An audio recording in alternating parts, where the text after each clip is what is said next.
we've been doing the House of Representatives for couple weeks now, and let's do a little bit of a recap because we've covered several topics, and last week we talked about the 3/5 so-called compromise, the 3/5 rule, 3/5 clause in the Constitution that says that for apportionment purposes, apportioning members of the House of Representatives, like because each state gets a different number according to population, that population number that's used to assign assign the number of representatives is the total number of free people and 60% of the number of slaves, and then not counting Indians not taxed. So we talked about that. And then here in 55, Madison said that he was going to cover four objections that anti-federalists were raising to the way the House of Representatives was designed in the Philadelphia Constitution. So let's recap what those are. First, the first two we covered last week. First one was that the House of Representatives would be so small, there would be so small a number of members that it would be an unsafe depository of the public interest. In other words, that if there would be so few people that they're liable to engage in anti-democratic shenanigans, turning themselves into an oligarchy.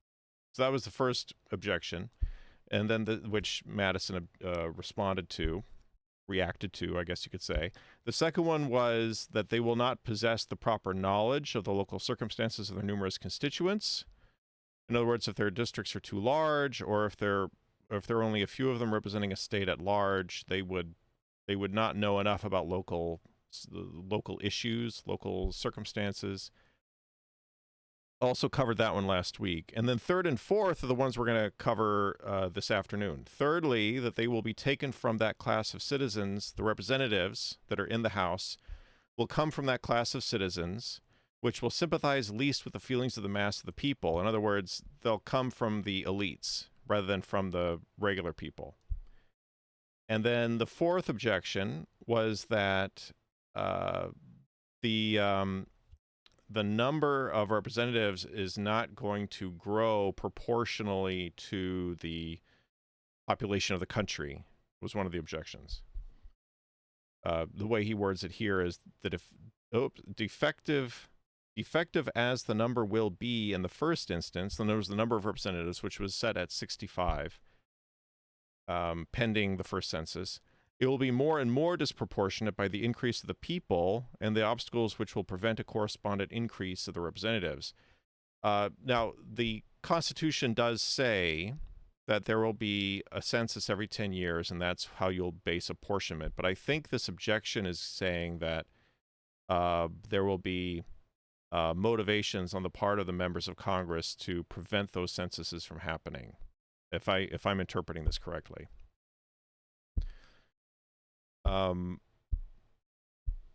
House of Representatives is really very federalist. U.S. territories and capital have no right to vote in it. Yeah, that's right. Although they're talking about changing that. There's an effort to, well, I guess it's mainly an effort to get statehood, mainly for D.C. But theoretically, you could, instead of doing statehood, you could just make an amendment and give the territories and the District of Columbia voting rights in Congress without giving them statehood. I don't know. But anyway, yeah. Hello, Dex. Aficonograds, which is why we should select representatives at random rather than by elections. I feel like I read a study somewhere. This can't be real. But I read about this. Somebody did some kind of study or something that found that having people elected by lottery was as effective in finding, getting people who are decent. I don't know how they would do that study, but somehow there was some conclusion that selecting people for elected office by lottery was as effective as having them be elected. Yeah, it works for juries. That's true. It does work for juries. It's not like you elect jury members. Yeah. All right. So we did first and second objections last week. So this week we'll be coming to numbers 3 and 4. So we're starting with Federalist number 57. Federalist 57, the same subject continued in relation to the supposed tendency of the plan of the convention to elevate the few above the many. So this is the objection that only elites are going to get elected to the House of Representatives, so it's not really going to represent the people as a whole. Darn, I got called to jury duty and president duty the same month. That is an excuse to get out of president duty, though. You tell them you have jury duty. Okay. So Madison says, the third charge against the House of Representatives is that it will be taken from that class of citizens which will have least sympathy with the mass of the people and be most likely to aim at an ambitious sacrifice of the many to the aggrandizement of the few. Of all the objections which have been framed against the federal Constitution, this is perhaps the most extraordinary. Whilst the objection itself is leveled against a pretended oligarchy, the principle of it strikes at the very root of republican government. The aim of every political constitution is, or ought to be, first, to obtain for rulers men who possess most wisdom to discern and most virtue to pursue the common good of the society, and in the next place, to take the most effectual precautions for keeping them virtuous whilst they continue to hold their public trust. The elective mode of obtaining rulers is the characteristic policy of republican government. The means relied on in this form of government for preventing their degeneracy are numerous and various. The most effectual one is such a limitation of the term of appointments as will maintain a proper responsibility to the people. Let me now ask what there is in the Constitution of the House of Representatives that violates the principles of republican government or favors the elevation of the few on the ruins of the many. Let me ask whether every circumstance is not, on the contrary, strictly conformable to these principles, and scrupulously impartial to the rights and pretensions of every class and description of citizens. Who are to be the electors of the federal representatives? Not the rich more than the poor, not the learned more than the ignorant, not the haughty heirs of distinguished names more than the humble sons of obscure and unpropitious fortune. The electors are to be the great body of the people of the United States. They are to be the same who exercise the right in every state of electing the correspondent branch of the legislature of the state. Who are to be the objects of popular choice? Every citizen whose merit may recommend him to the esteem and confidence of his country. No qualification of wealth, of birth, of religious faith, or of civil profession is permitted to fetter the judgment or disappoint the inclination of the people. If we consider the situation of the men on whom the free suffrage of their fellow citizens may confer the representative trust, we shall find it involving every security which can be devised or desired for their fidelity to their constituents. I'm going to stop here. He's about to enumerate he's about to expand on that, but I just want to stop here for a moment and remark, I find it kind of interesting to see the way representative democracy is talked about before they had a federal system. This is like how it's supposed to work in theory. I was just reflecting as I was reading that. We have all these like political dynasties in American culture. We on the state level and on the federal level, like famously like the Kennedys, for example, or the Bushes. We have these sorts of things going on. And the members of the House of Representatives tend to be rather wealthy. That's my understanding. Maybe I'm mistaken about that in comparison to the general population. So Madison might be a little bit sanguine here. Yeah, but anyway, his point here is that if the objection is the members of the House of Representatives will come from the elites of the states rather than coming from the general population, the average population. What you're really arguing against, according to what Madison says here, Madison says what you're really arguing against is Republican government, period. Like, if you don't like, you essentially could say that about any democratic system. Like this kind of objection, like if you're not going to trust the people to be able to elect their leaders, then basically you're not in favor of democracy. That's what he's saying here. Because as he notes, and this is true, and this is true of the U.S. system as it exists until today. In fact, the U.S. system today is more democratic than it was 200 years ago. But rich people, get one single vote. Learned people get one single vote. People from established and prominent families get one single vote each. Like technically, technically that's true. But the system still, anyway. Okay, so Madison says, if we consider the situation of the men on whom the free suffrages of their fellow citizens may confer the representative trust, we shall find it involving every security which can be devised or desired for their fidelity to their constituents. So in other words, the system is going to be is designed in such a way that it will ensure that the members of the House, it will incentivize them to look out for the best interests of the people. And here's how he argues that. In the first place, as they will have been distinguished, they meaning the members, people who are elected to the House of Representatives, as they will have been distinguished by the preference of their fellow citizens, we are to presume that in general they will be somewhat distinguished also by those qualities which entitle them to it, and which promise a sincere and scrupulous regard to the nature of their engagements. So in other words, his first point is the very fact that people are electing this individual means that they trust this individual to have good judgment. And he's speaking from a point of view of being in the 18th century when the populations of the states were very small. The members of the House of Representatives were going to have constituencies numbering about 30,000 people. So the number of voters would have been around, maybe 10 or 15,000 voters. That's too many for you to know personally every person in your district as a member of the House. But certainly you'll know a lot of the members of your district, and people will be able to know you. Even if they don't know you directly, they'll know you by 2 or 3 degrees of separation. They'll know of you. They'll know people who know you, kind of thing. Of course, this part doesn't really apply today at all. Virtually no one gets an opportunity to actually meet their representatives or know them personally. Or, the only way we know about representatives is what is mediated to us through the media and through partisan activism, like media outreach, media stuff.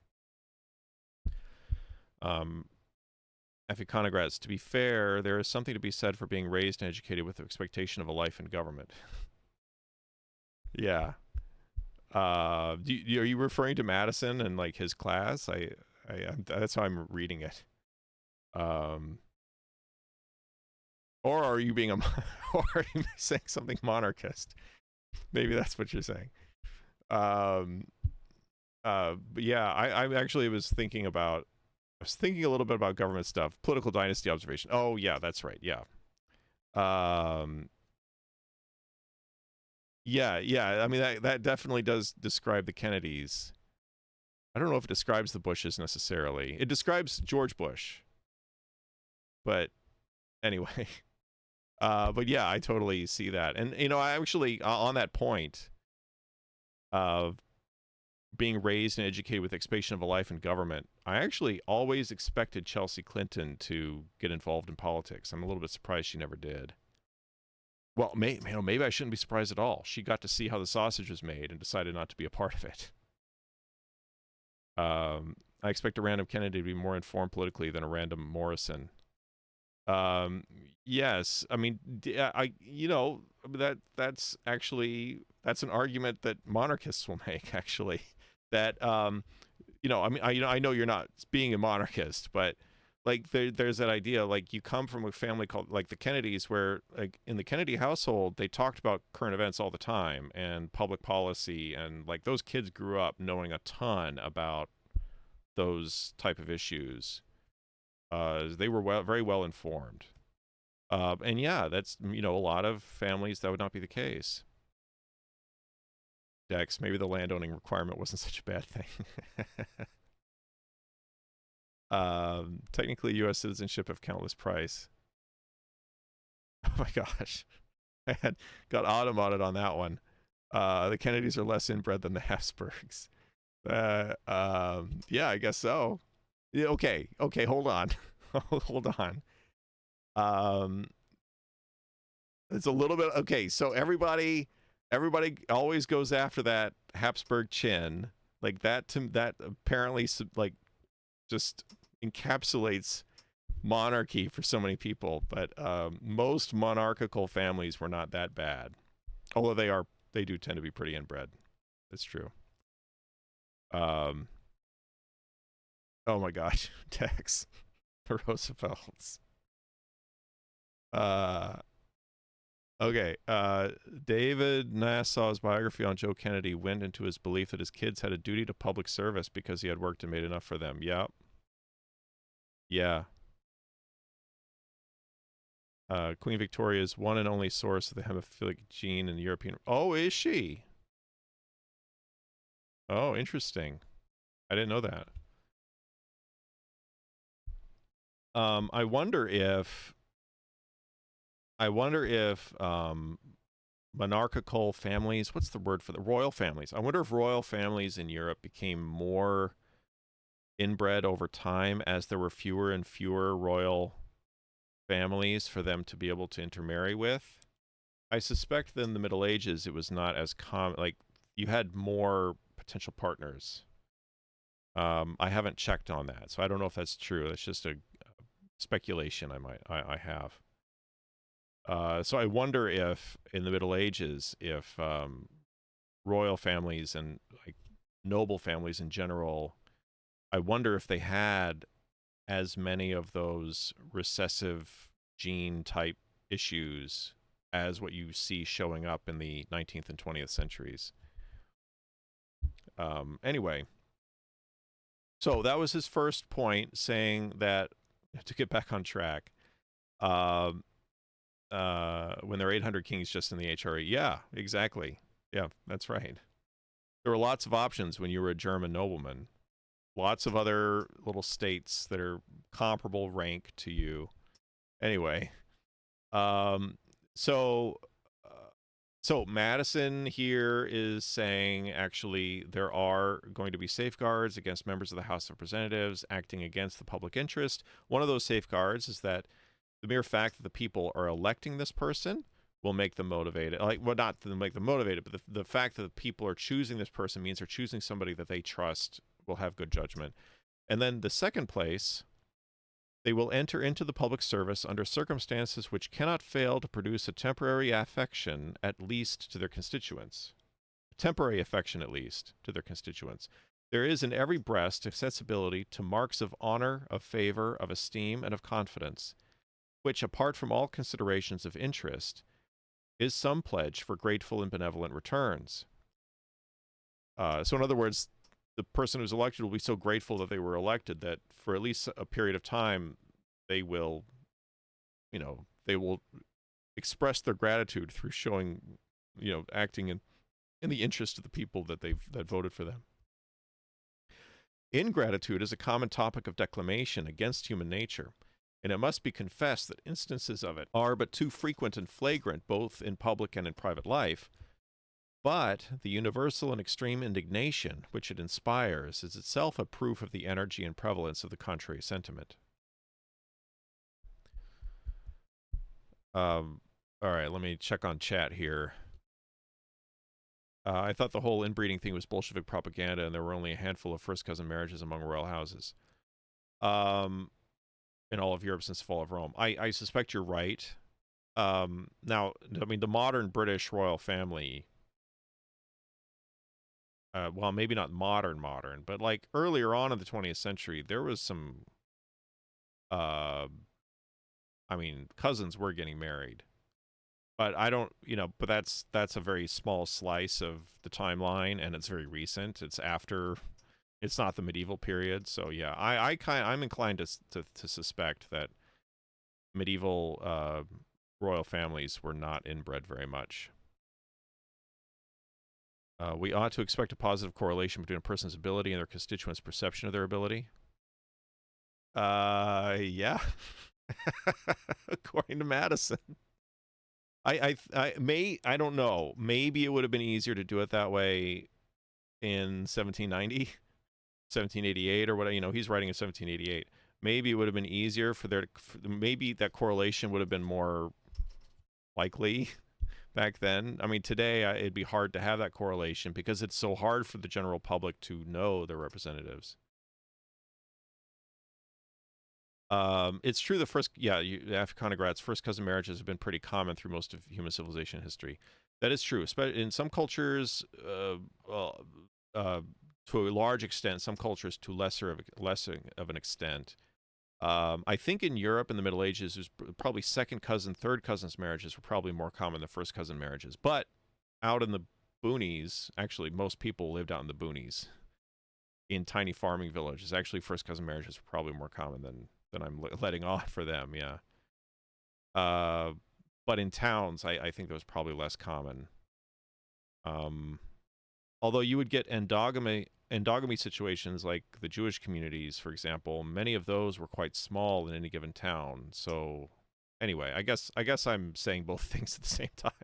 I guess you guys are changing my mind. They're probably never mind. Okay, so moving on with the chat. I'm not sure it is the case because in modern day, the difference between a constitutional monarchy and a democratic republic is really just difference between the two liberal democracies now. Yeah. There's not. Yeah, I mean, the British system and the American system are different, but they get to the same thing, which is democracy. Yeah. Dex, Catholic Church has always frowned upon it. Yeah, that's true. There were in church law, there were a certain number of degrees of separation that you had to be in order to legitimately marry somebody. So the degree to which you had, now they would give dispensations, they would give exceptions to certain royal marriages because of political expediency, because like the political necessities of the body politic, they would grant that sort of thing for an alliance or whatever. But there were also a lot of people who would just not follow what the church said. Oh yeah, Thailand. That's right. Thailand would be a difference. Africanograts. I have at least one first cousin marriage in my family tree within the last 200 years. Yeah, I think a lot of people probably do. Yeah.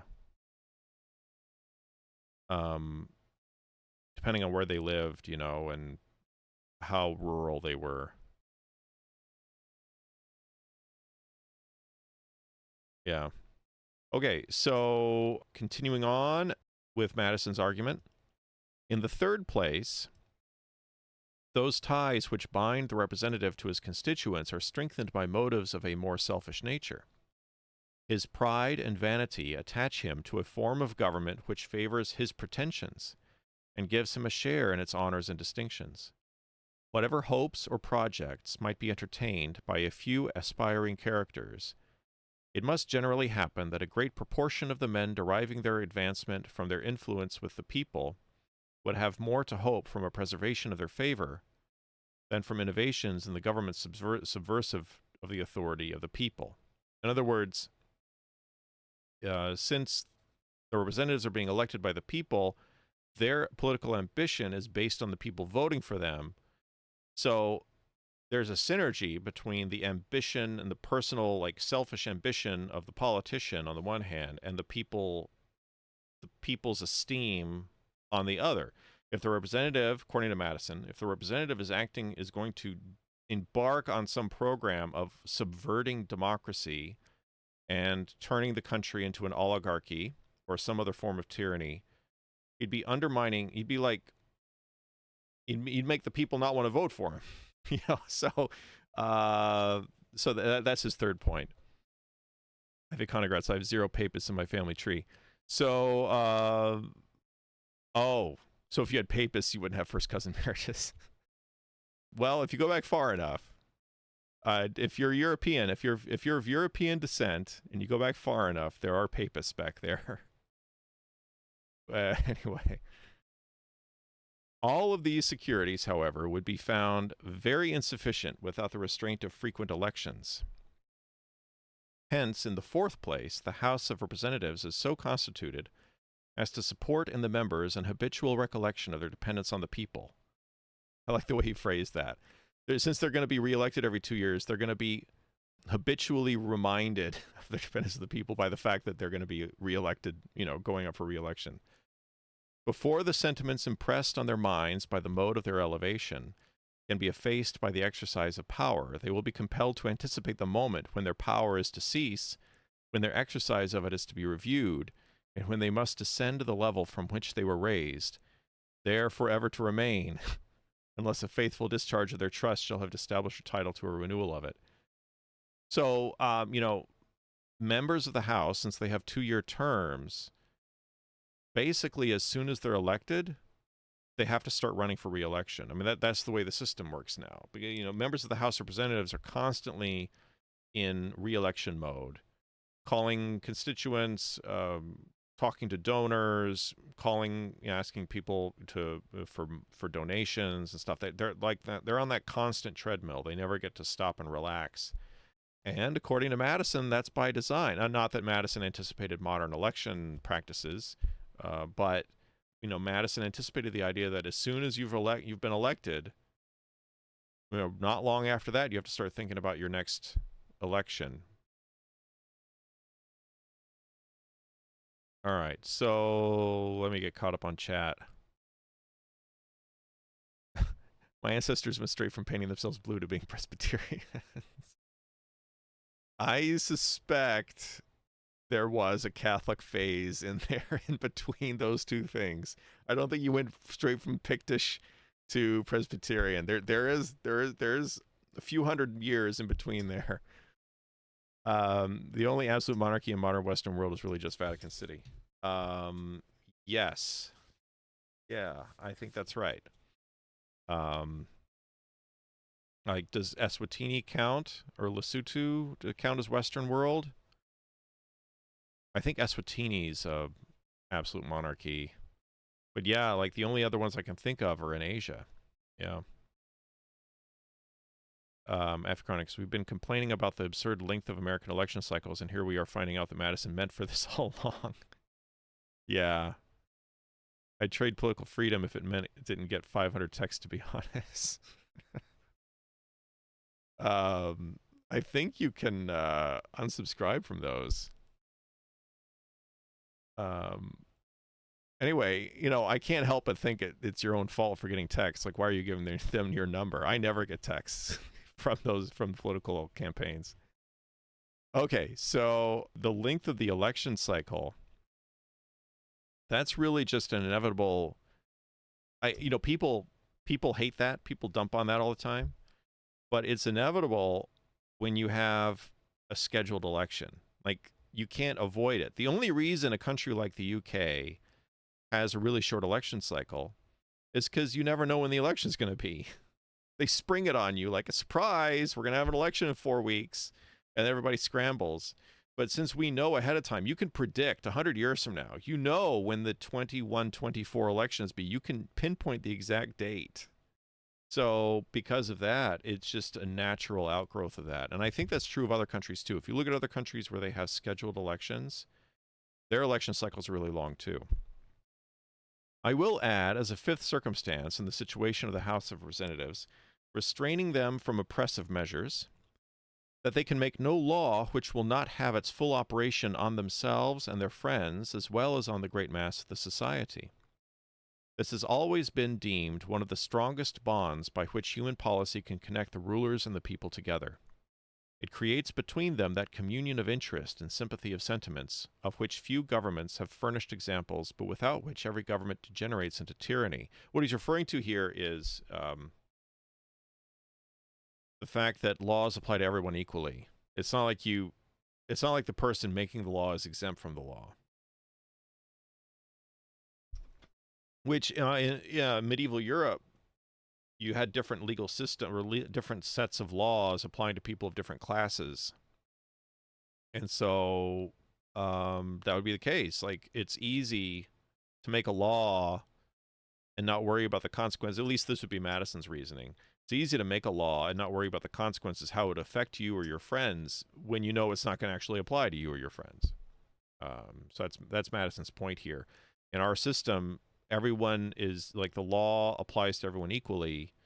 And so if a representative is voting for a law, he knows that law is going to apply to himself, and it's going to apply to his friends and family. If it be asked what is to restrain the House of Representatives from making legal discriminations in favor of themselves and a particular class of the society, I answer the genius of the whole system, the nature of just and constitutional laws, and above all, the vigilant and manly spirit which actuates the people of America, a spirit which nourishes freedom and in return is nourished by it. Okay, yeah. So what he's saying here is he just got done saying the law is going to apply to everybody equally, right? And then what about the counter argument? Well, hold on. What if the members of Congress made it so that the law doesn't apply to them? Or apply to the class that they belong to? What if they make a law that doesn't apply to the elites? And Madison's reply is, America, a vigilant and manly spirit which actuates the people of America, a spirit which nourishes freedom. That's what's going to stop it from happening. I have nothing to add. All right, let's. If this spirit shall ever be so far debased as to tolerate a law not obligatory on the legislature, as well as on the people will be prepared to tolerate anything but liberty. So, if they start engaging that, I think what he's kind of making a veiled reference to is the people of America won't put up with it, and they will revolt. I think that's what he's saying, essentially. Is they're going to revolt just like they did in the 1770s. And then if they are, as he says, if that spirit of freedom and liberty is so far debased as to tolerate that law and not object to it, then they're not a freedom-loving people anymore. So, yeah, that's what he's saying there. There is no way America would allow Congress to create their own pension system separate from Social Security that applies only to themselves. No, because we're a freedom-loving people. Our vigilant and manly spirit won't allow that. Okay. Such will be the relation between the House of Representatives and their constituents. Duty, gratitude, interest, ambition itself are the cords by which they will be bound to fidelity and sympathy with the great mass of the people. It is possible that these may all be insufficient to control the caprice and wickedness of men. But are they not all that government will admit, and that human prudence can devise? Are they not the genuine and the characteristic means by which republican government provides for the liberty and happiness of the people? Are they not the identical means on which every state government in the Union relies for the attainment of these important ends? What, then, are we to understand by the objection which this paper has combated? What are we to say to the men who profess the most flaming zeal for republican government, yet boldly impeach the fundamental principle of it, who pretend to be champions for the right and capacity of the people to choose their own rulers, yet maintain that they will prefer those only who will immediately and infallibly betray the trust committed to them? Yeah, I mean, it's pretty self-explanatory. I mean, a Republican government, Econogratz just said he was excited to see how he's going to explain how this works, but fundamentally, the whole idea behind democracy is that the people are competent enough to choose good rulers. So if you don't think the people are competent to choose good rulers for themselves and to protect their own freedoms, then you're not really in favor of democracy, right? Like, you don't think democracy is good. The arguments against democracy, back when people used to argue against democracy, back in the 18th and 19th centuries, the argument was the people don't know enough about public policy to be able to make good choices. And also, sometimes people, the masses, can be swayed to think like a mob and not to think rationally. And so they're going to make choices that are going to be bad for themselves.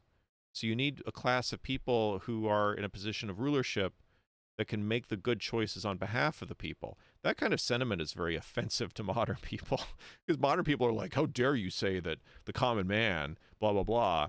But if you believe that the common man is capable of making good choices for himself and for his fellow man, and if you believe that citizens can govern themselves and can choose good leaders, then you don't need to worry about all these safeguards. And Madison's kind of making this point here. Like, if you think that as soon as people start electing members of the House of Representatives, that the House of Representatives is going to turn around and turn into a tyrannical oligarchy, then you don't really believe in democracy. You don't really believe in a republic.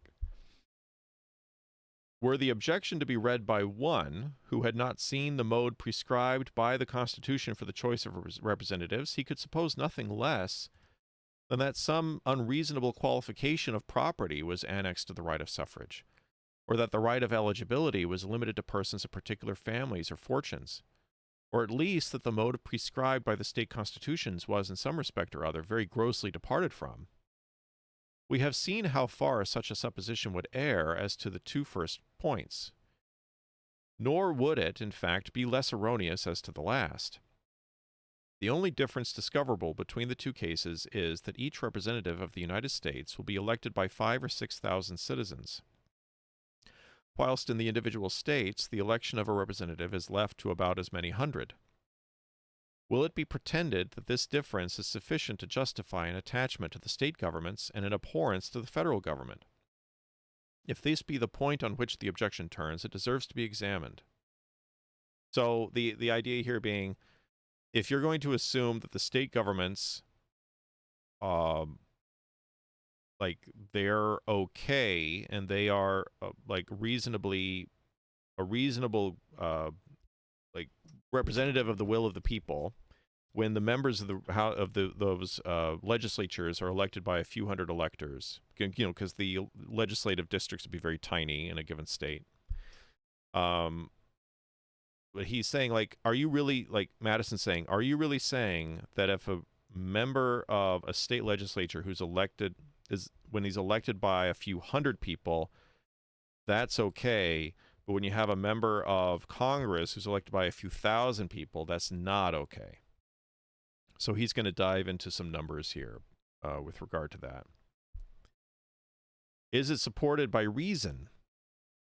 This cannot be said without maintaining that 5,000 or 6,000 citizens are less capable of choosing a fit representative, or more liable to be corrupted by an unfit one, than 500 or 600.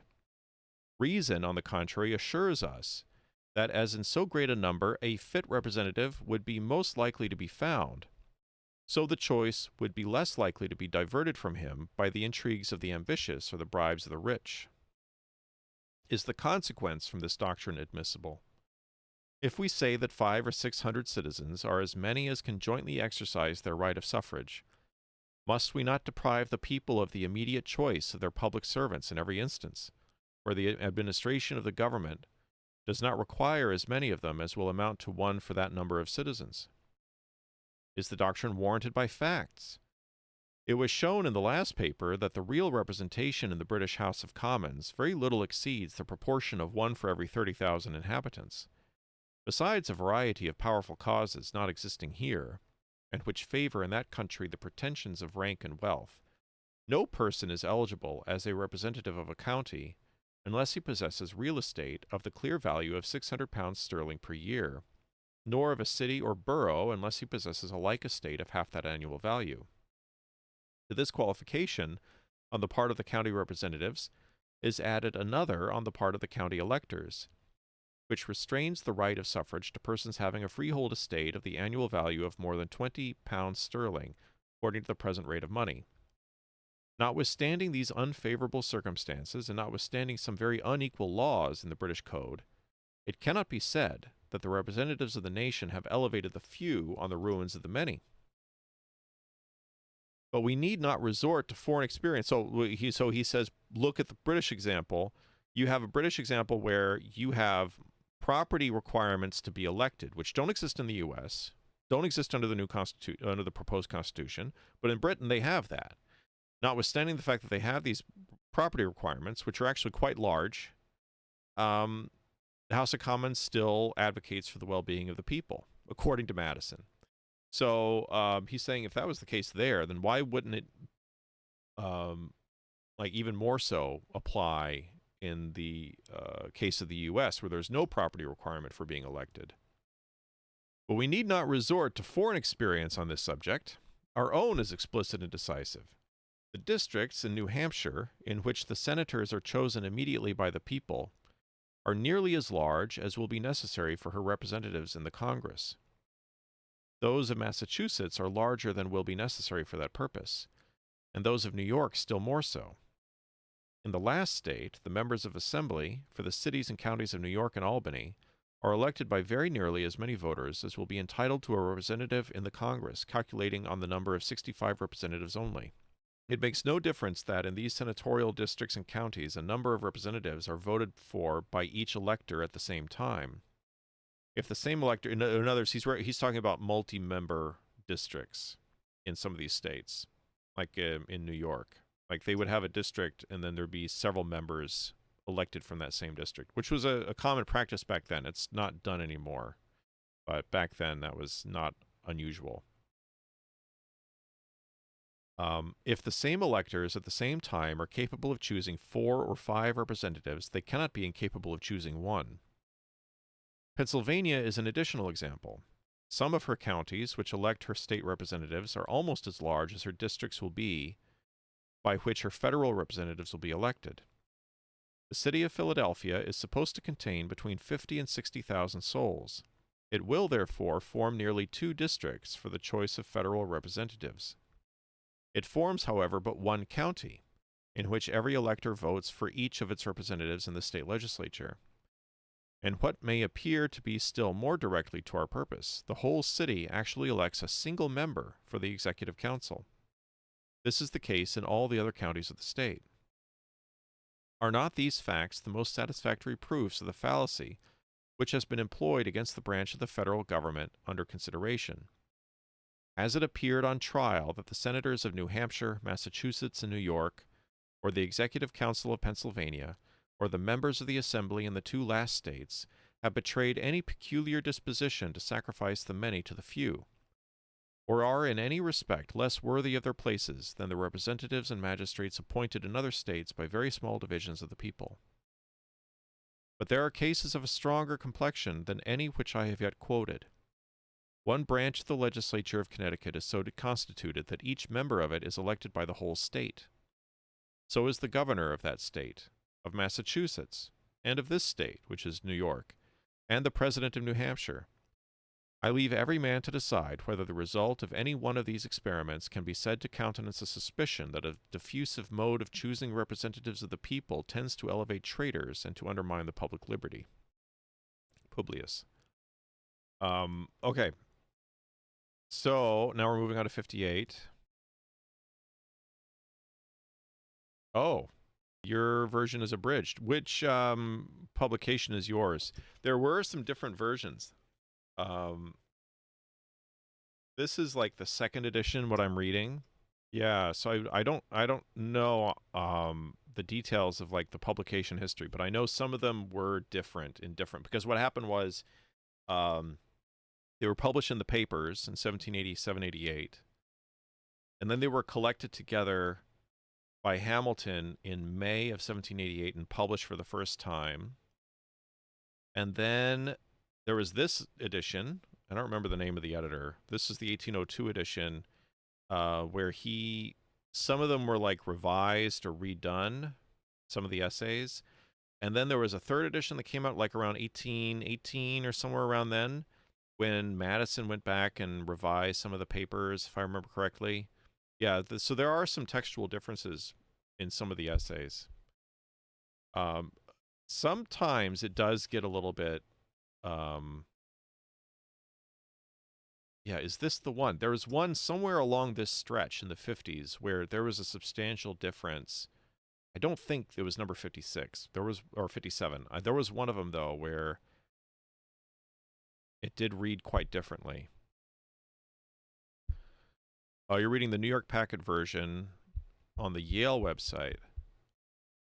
57 is much longer in what I'm reading than what you just read.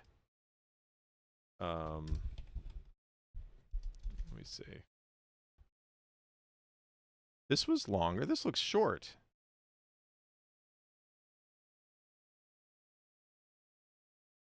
I'm so curious about this, how different it is. Yeah, I guess it's hard to tell in real time, but interesting. What are they doing? Let me look at. Yeah, I wanted to see like which edition they're using. You said they're using the New York Packet version. They must be taking it directly from the paper. Yeah. Yeah, the textual history of it is not something that I've really dived into. But yeah, there are some substantial differences, and I can't remember the details of like who re-edited them when and stuff, but I know that both Hamilton and Madison had a hand in like changing the text at different times. All right, so same subject continued in relation to the future augmentation of the members. The remaining charge against the House of Representatives, which I am to examine, is grounded on a supposition that the number of members will not be augmented from time to time as the progress of population may demand. It has been admitted that this objection, if well supported, would have great weight. The following observations will show that, like most other objections against the Constitution, it can only proceed from a partial view of the subject, or from a jealousy which discolors and disfigures every object which it beholds. Number 1. Those who urge the objection seem not to have recollected that the federal constitution will not suffer a comparison with the state constitutions in the security provided for a gradual augmentation of the number of representatives. The number which is to prevail in the first instance is declared to be temporary. Its duration is limited to the short term of 3 years. He's referring to there's a clause in the Constitution that says, well, we can take a look at it.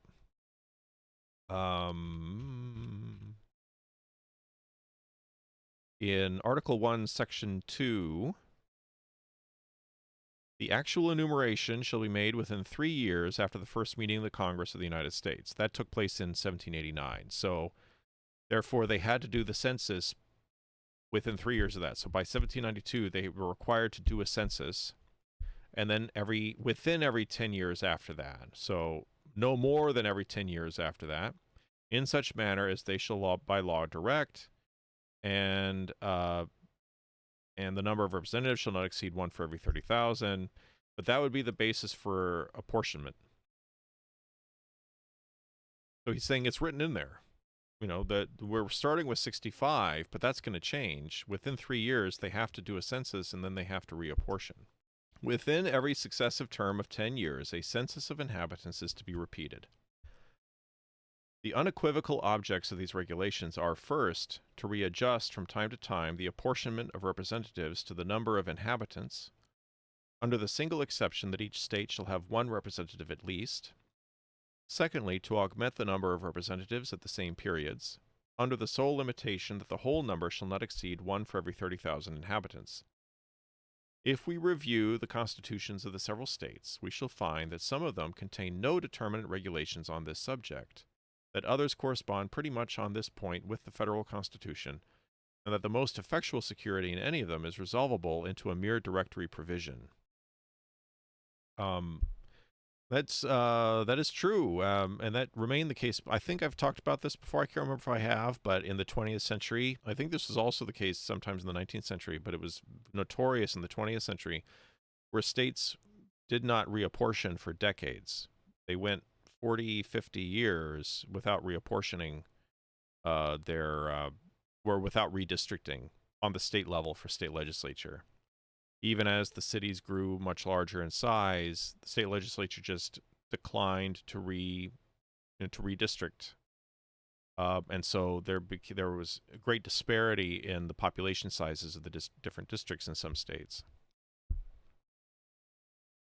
And then number two, Madison continues, number two, as far as experience has taken place on this subject, a gradual increase of representatives under the state constitutions has at least kept pace with that of the constituents, and it appears that the former have been as ready to concur on such measures as the latter have been to call for them. Number three, there is a peculiarity in the federal constitution which ensures a watchful attention in a majority both of the people and of their representatives to a constitutional augmentation of the latter.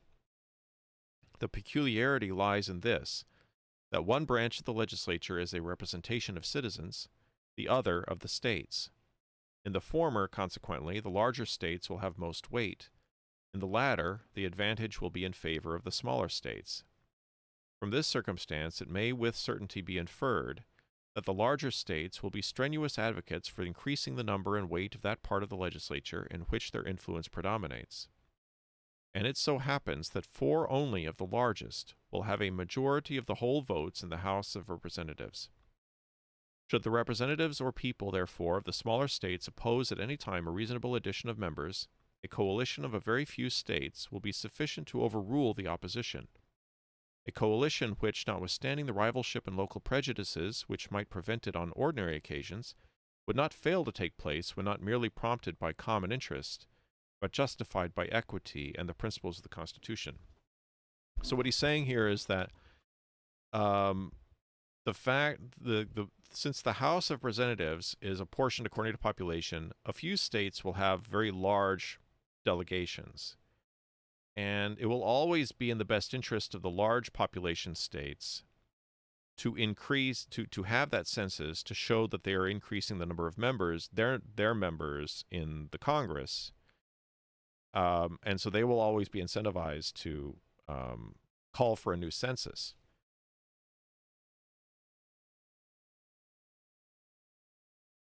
And so he says, 4 states are so numerous that they will, between those 4, have a majority of the House of Representatives. And so if the small states are trying to stop the increase of the size of the House of Representatives, which would result in them losing power because they would become just, proportionally smaller, their delegations become proportionally smaller in the House of Representatives after the new allocations, they'd be overruled by the large states, the states with large populations.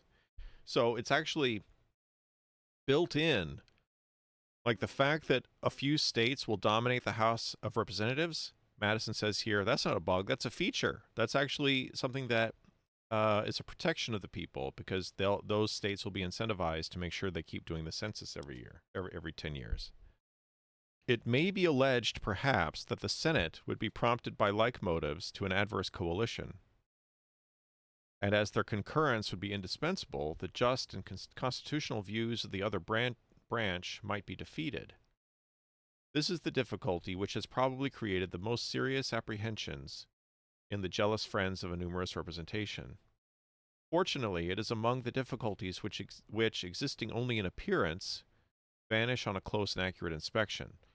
Following reflections will, if I mistake not, be admitted to be conclusive and satisfactory on this point.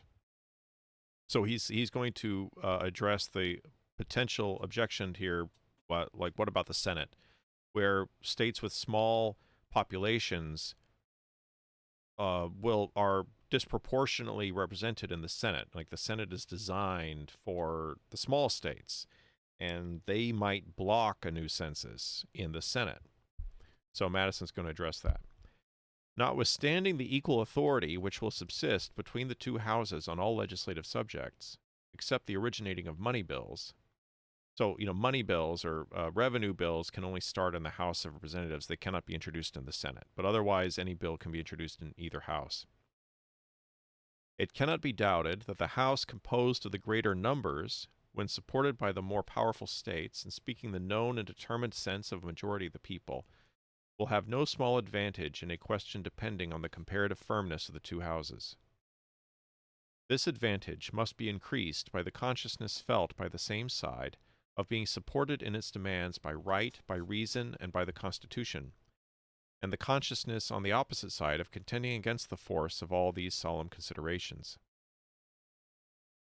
It is farther to be considered that in the gradation between the smallest and largest states, there are several which, though most likely in general to arrange themselves among the former, are too little removed in extent and population from the latter to second in opposition to their just and legitimate pretensions. Hence it is by no means certain that a majority of votes even in the Senate would be unfriendly to proper augmentation in the number of representatives. It will not be looking too far to add that the senators from all the new states may be gained over to the just views of the House of Representatives by an expedient too obvious to be overlooked. As these states will, for great length of time, advance in population with peculiar rapidity, they will be interested in frequent reapportionments of the representatives to the number of inhabitants. The large states, therefore, who will prevail in the House of Representatives, will have nothing to do but to make reapportionments and augmentations mutually conditions of each other. And the senators from all the most growing states will be bound to contend for the latter by the interest which their states will feel in the former. These considerations seem to afford ample security on this subject, and ought alone to satisfy all the doubts and fears which have been indulged with regard to it. Admitting, however, that they should all be insufficient to subdue the unjust policy of the smaller states, or their predominant influence in the councils of the Senate, a constitutional and infallible resource still remains with the larger states, by which they will be able at all times to accomplish their just purposes. The House of Representatives can not only refuse, but they alone can propose the supplies requisite for the support of government. He's referring here to revenue and allocation of the budget, money.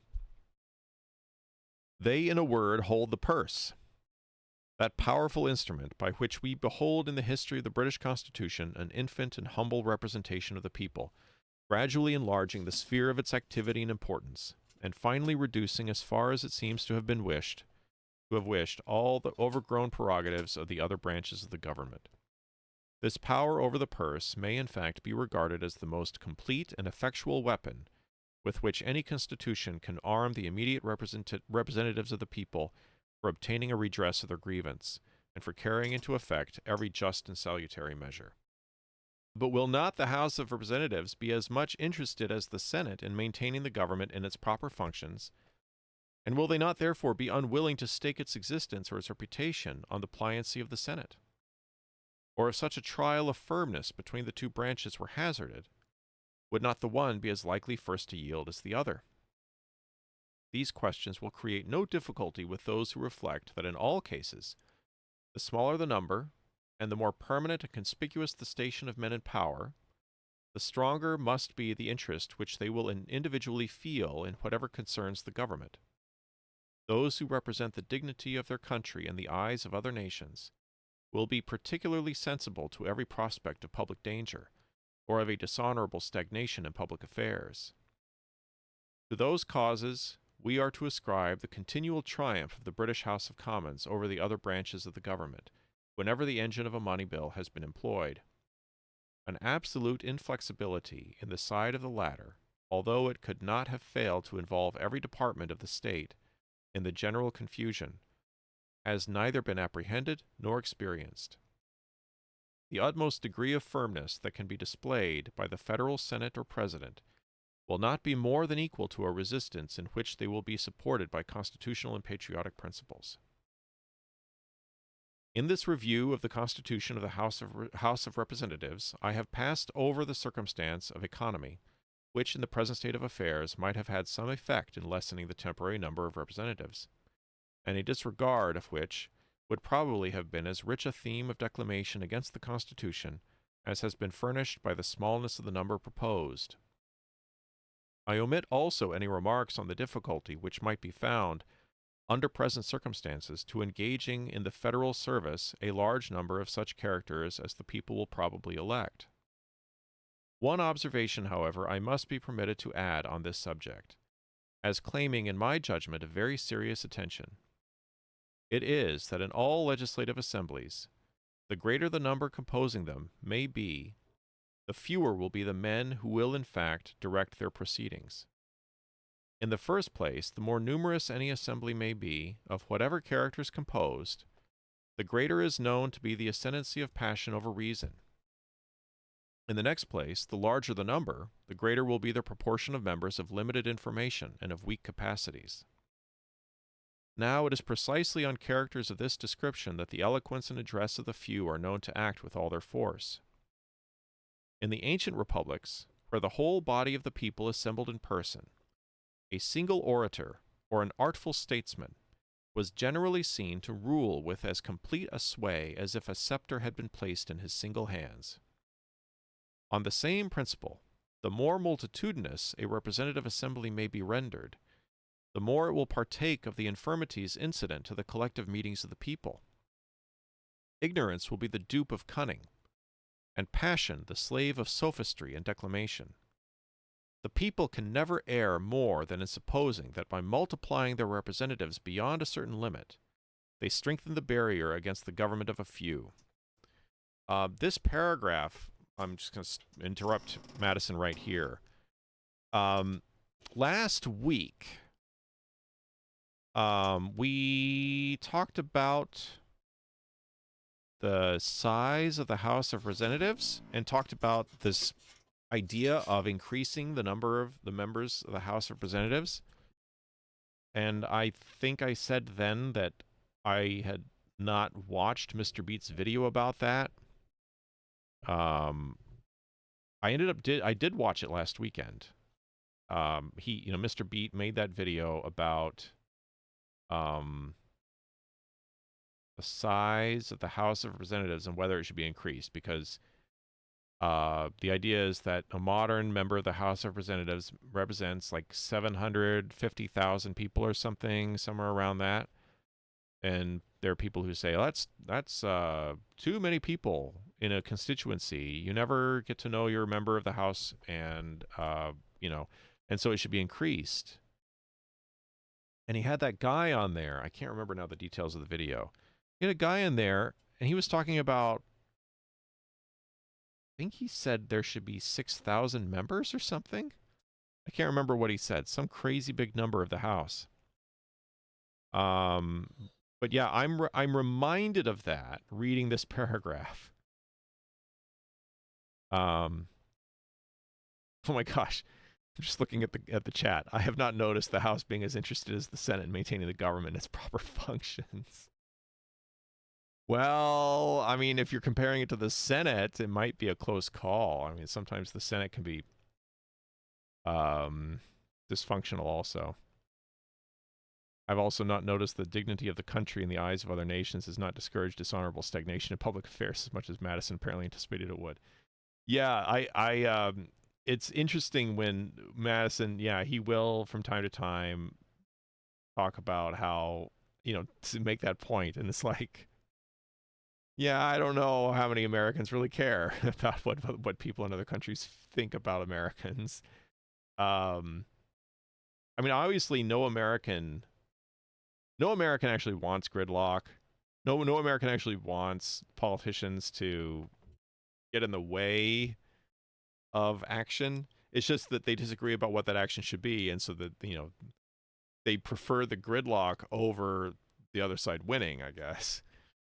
But yeah, this paragraph, this to me seems like a direct answer to those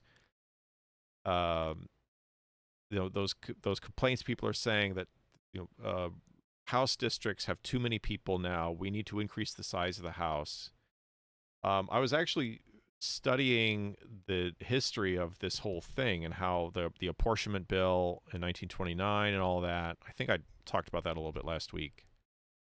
I might end up making a video about this just to explain.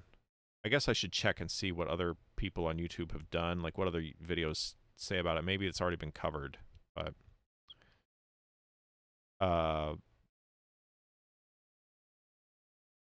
one for every 30,000, and we are well over 300 million, so that would be one over 9,000. Yeah. Yeah, it'd be a lot of people. It'd be huge. And the guy on the Mr. Beat video is like, well, they don't all have to meet in Washington. You can conduct the business of the House remotely. What he was saying, like they could just they could do Zoom calls and they could vote remotely from their constituencies. And wouldn't that be great? Because then they'd spend more time in their home areas and stuff. Yeah. I'm perfectly content with the government making no changes, just not right now. Yeah, exactly. Yeah. But yeah, this entire paragraph, I was reading this after I saw that video, and I was like, this is exactly the thing. He's talking about how the larger you get in a body, the more members, the larger the proportion of members of limited information and weak capacities. It kind of speaks to what Aficonograd said a little earlier, that members of the House are louder than members of the Senate. I've tried to run a Zoom meeting with 50 people. I don't think a 12,000 person Zoom meeting would work well. I think the idea was, I don't know if he said Zoom. He probably did though for committee meetings, but yeah, if you have thousands of members of the House, then your committees are going to have hundreds of members. So yeah, you probably would have a Zoom call with hundreds of people doing your committee stuff. And all the committees would all have to have subcommittees. But yeah, Madison says here, what you end up with is a few people, orators, statesmen, who are able to sway the masses that are now inside of the legislative body. Yeah, a single orator and an artful statesman is as Madison puts it. And then on the same principle, the more multitudinous a representative assembly may be rendered, the more it will partake of the infirmities incident to collective meetings of the people. I think he's referring to Zoom calls on that one.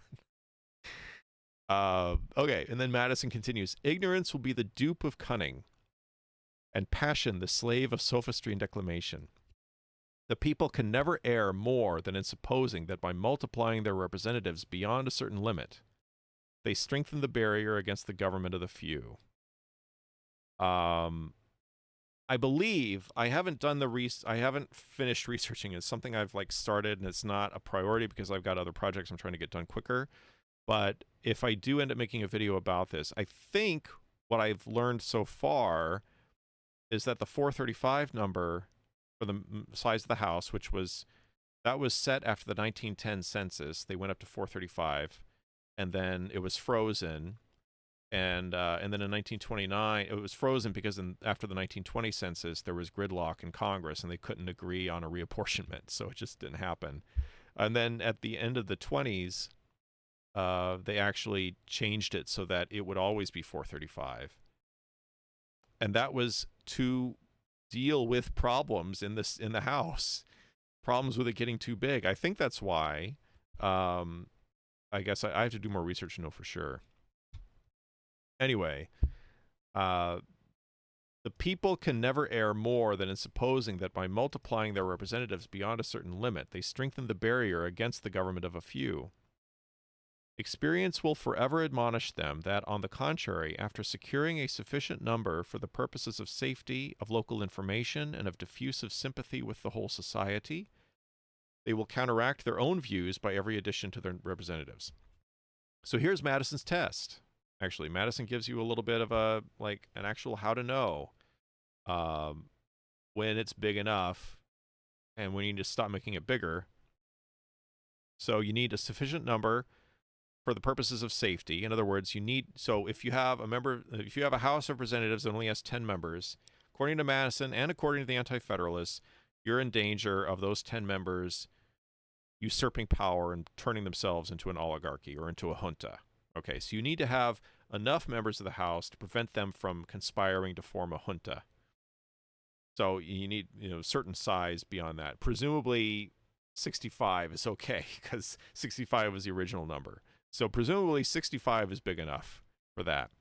Then you need enough numbers to make sure that the members would have sufficient local information about their local areas, I guess, where they come from.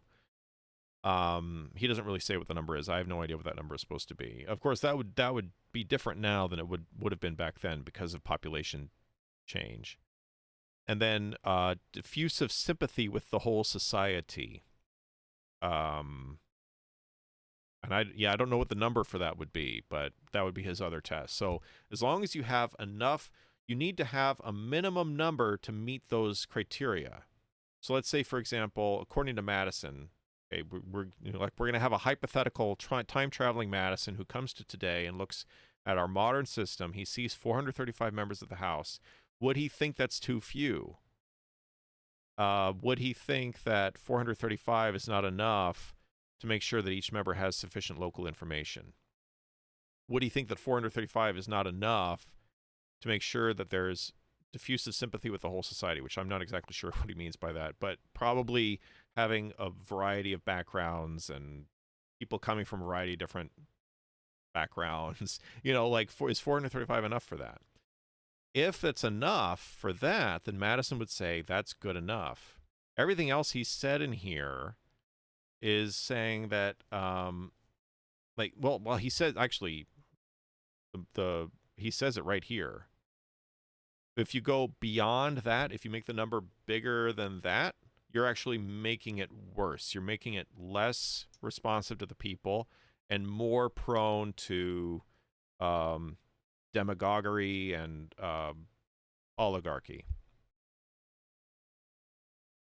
Aficonograts, the Estonian political scientist Taagepera hypothesized that national legislatures tended to have a size approximately the cube root of the population. Oh, yeah. I saw that somewhere. Was that in that video? I think I've seen that number somewhere.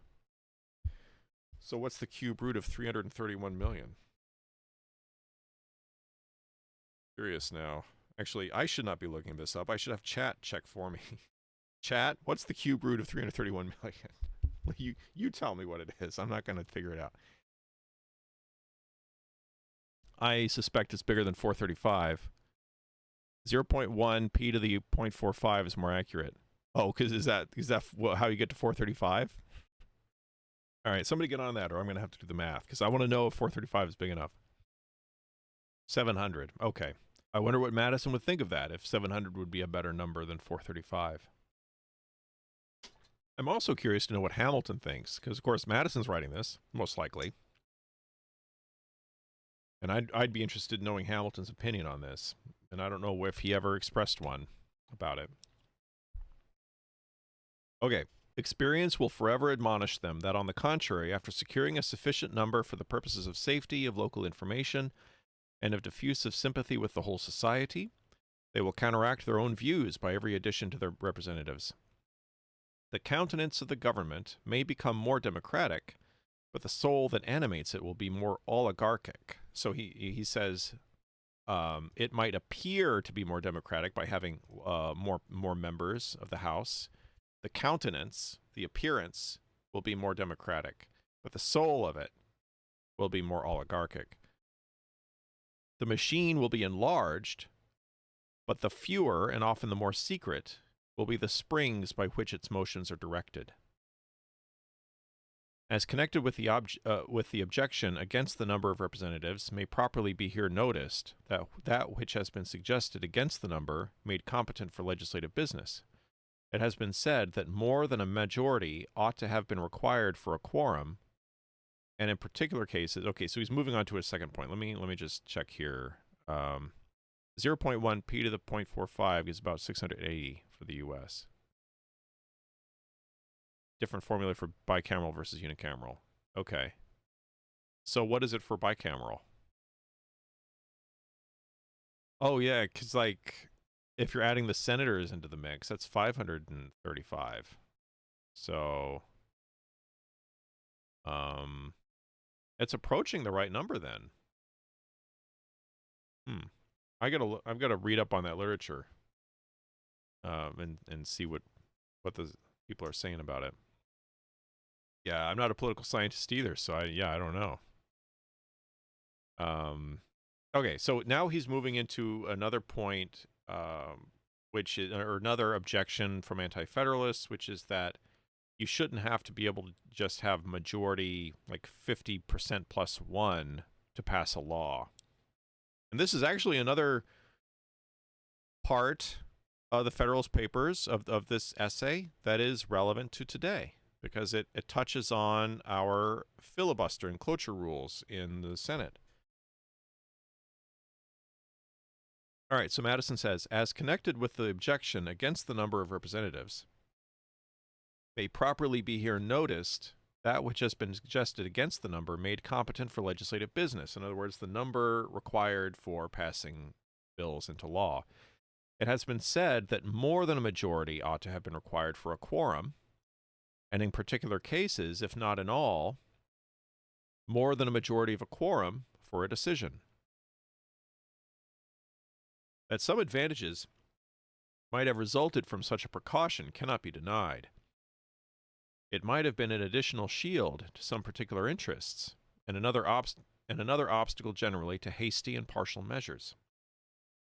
But these considerations are outweighed by the inconveniences in the opposite scale. In all cases where justice or the general good might require new laws to be passed or active measures to be pursued, the fundamental principle of free government would be reversed. It would be no longer the majority that would rule.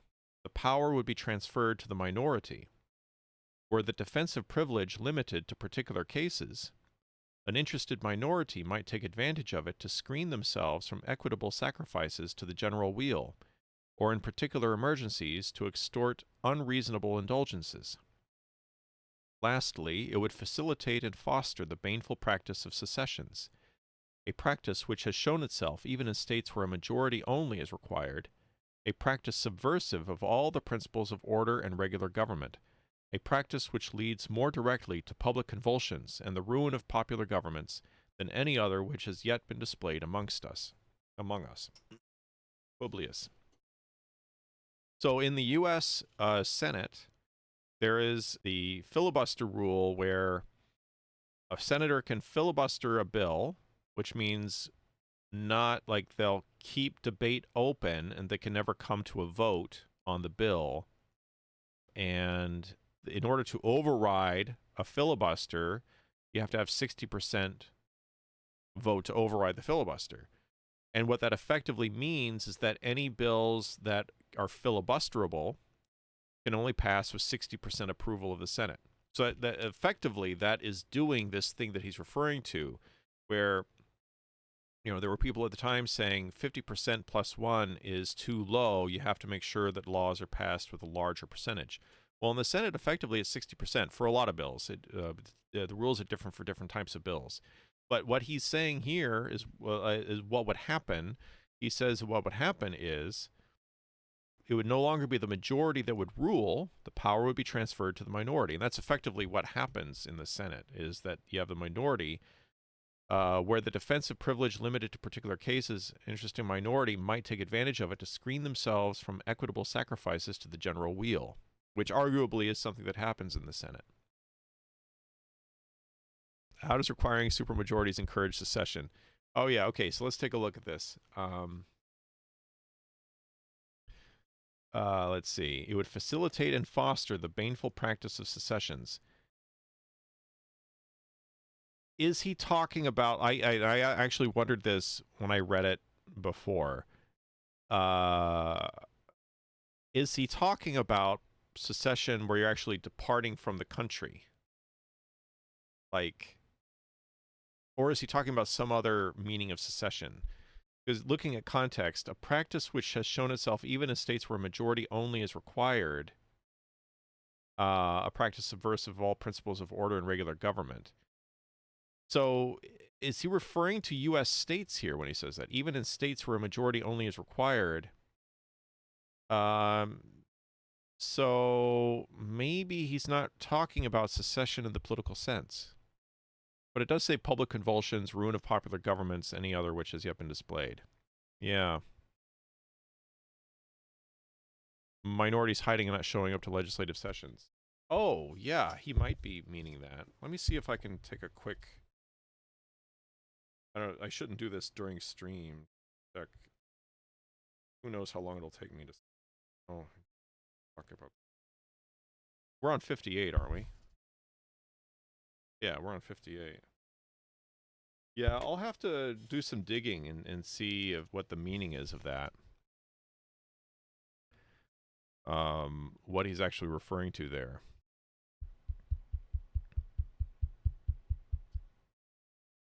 Yeah, I think you might be onto something there. Maybe he means minorities hiding and not showing up to legislative sessions. Yeah, which would prevent quorums, which would prevent laws being passed. Yeah. Yeah, who knows? Well, I'm sure somebody knows. I'll look it up. All right. All right, so that'll do for this stream. We'll have one more session with the House of Representatives next week. And then we'll move on to the Senate.